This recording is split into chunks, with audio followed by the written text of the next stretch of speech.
December 12, 1941. The Japanese ground invasion is checked by the Philippine American Air Forces. Southern Luzon, the Kimura detachment landed at Legazpi early December 12 to no opposition from neither American nor Filipino ground troops. In truth, the nearest troops were 150 miles away. Once again, it was only the Air Forces which had the wherewithal to attack. Although the Philippine 51st Division did manage to destroy bridges and prevent rail equipment from being stolen by the Japanese, 2 fighter aircraft managed to strafe the field at Legazpi, killing 3 Japanese. 3 bombers from Del Monte Field in Mindanao were able to destroy 9 Japanese aircraft on the field at Legazpi as well. The taking of Legazpi in southern Luzon was significant as it enabled the Japanese to encircle the Filipino-American forces, whilst also preventing any reinforcements from the southern Philippines and from the Pacific, as well as preventing their escape. Also in southern Luzon was Batangas Airfield, the next target of the Japanese Air Forces, but it would not be taken without a fight. Battle of Batangas Field, from Wikipedia. The following day, the 6th Pursuit Squadron moved to Batangas Airfield north of Batangas City. Around noontime of December 12th, a force of 27 bombers and 17 fighters targeted Batangas Airfield. The PAAC flight group of 5 P-26, headed by Captain Villamore, scrambled to meet the closer flight of enemy bombers heading south.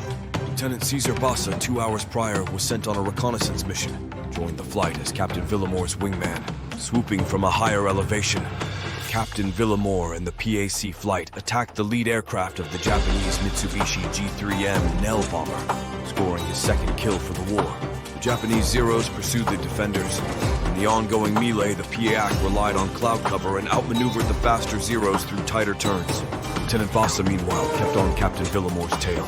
He was soon pounced on by a Japanese Zero. His aircraft was damaged and wings broke off. Lieutenant Bassa was able to bail out of his P-26. Bassa's bullet-riddled body was later found. According to Captain Villamore's account, the former was shot up by Japanese fighters while parachuting down. Lieutenant Bassa became the first Filipino casualty from aerial combat. Lieutenant Antonio Mondingo, meanwhile, was also shot by a Japanese attacker and was forced to bail out. Upon landing, he was rescued by civilians. Lieutenant Manuel Conde also suffered the same, but was able to land his P-26 in Zablon Field. However, his aircraft exploded moments after he exited and took cover from the onslaught of Japanese strafing. At the conclusion, the Japanese lost 2 bombers, while the PAC lost 3 aircraft. The 6th Pursuit Squadron returned to Nichols Airfield on December 13th with 4th remaining P-26. On the following day, Lieutenant Gozar, in turn for the last time in the war, was able to scramble by himself to meet the Japanese raiders. Lieutenant Gozar was able to survive the encounter against 3 Japanese Zeros with 1 unconfirmed kill and land his battered aircraft. While greatly outclassed and outnumbered, the accomplishment of the 6th Pursuit Squadron has become of a legend and a source of encouragement among the ground forces and the civilians who witnessed their defense over the skies of Luzon. On December 15th, Captain Villamore, Captain Colin Kelly, and Lieutenant Gozar were personally awarded by General Douglas MacArthur the Distinguished Service Cross for their valorous defense of the airspace above Manila.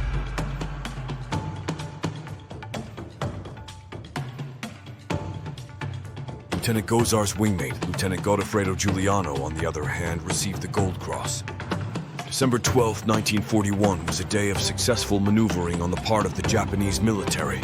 Despite the heroic defense of the Philippine Army Air Corps and the Far East Air Force, the losses of the Japanese were not enough to stop the momentum of their invasion. As time continued and the ground forces unwilling or unable to prevent their movements, the Japanese forces would eventually coalesce together near the Lingayen Gulf and become the 2nd Formosa Regiment. This regiment would meet the main force of the 14th Army when it came ashore. The ground war was about to begin. Thanks for watching.